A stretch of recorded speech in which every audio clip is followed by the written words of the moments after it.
Miguel, thank you very much. I want to bring in now the Mayor Paul Levine of Miami Beach. Mayor, thank you for coming on again. We spoke last night. Miami Beach under a mandatory evacuation starting tomorrow at noon. How are you making sure everyone gets out, and particularly seniors? Well, you know what we've been doing actually for the last couple of days since yesterday.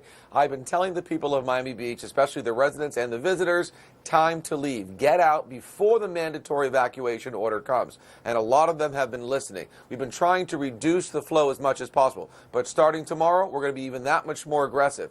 People who are listening to this broadcast that are on Miami Beach, whether you're a resident or a visitor, you need to get out. You need to be safe. You need to get out of Miami Beach. This is a nuclear hurricane. It looks like the path it's on is very, very scary, and it's very, very serious. So we're getting that message out as aggressively as possible.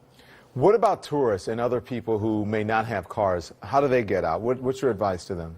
Well, a couple of things. First of all, we issued a letter yesterday that went to all the tourists before it was mandatory and said, please leave now. We urge you to leave Miami Beach. What we're going to be doing, of course, with the county and Dade County, we'll be actually having buses that will be picking people up, bringing them to drop-off areas, and actually bringing them to the shelters. And we'll also have our trolley system doing the same thing. And we have multiple types of shelters in Dade County. Shelters for people that have pets, people that have special needs, for seniors. So we're working with the county very aggressively to coordinate this evacuation program. So I want to be clear here. There are no hurricane shelters in Miami Beach. People need to move elsewhere? There are no shelters on Miami Beach. On our barrier island, there are not. So we need them to leave Miami Beach, and they'll be going to shelters in Dade County, which has multiple shelters, depending on what the specific needs of that person may be. Okay.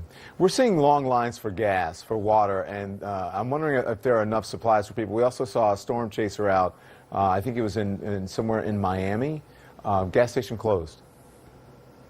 Yeah, no, it's happening everywhere. It's happening all across the state. I understand the governor is working with the fuel companies to bring in more fuel. But when it comes to water, I've been saying over and over again, and we've been saying to our residents, listen, the good old-fashioned faucet is fantastic. The water's fresh. It's good. You can fill up bottles, jugs, whatever you have. Use the faucet, and you'll get all the water you want right now. Okay. Are you concerned about the roads being congested, or have people heeded the warning, and tourists as well so far? Well, we know there will be traffic. We know there'll be congestion.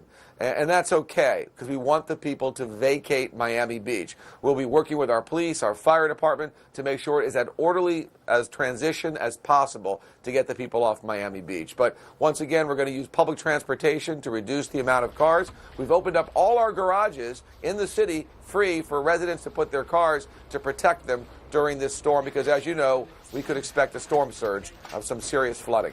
Okay, let me ask you this, because I wonder if you think, judging from the scope and the size of this thing and the power, the intensity, is this going to be another Hurricane Andrew? Do you fear that? I mean, that was a deadly Category 5 that hit Florida back in 1992. Well, I certainly hope not.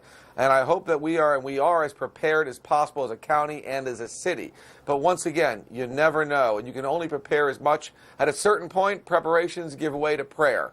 And we're hoping for the best, but of course, we're planning for the worst. All right, Mayor Levine, thank you very much. Appreciate that. Thank you. All right.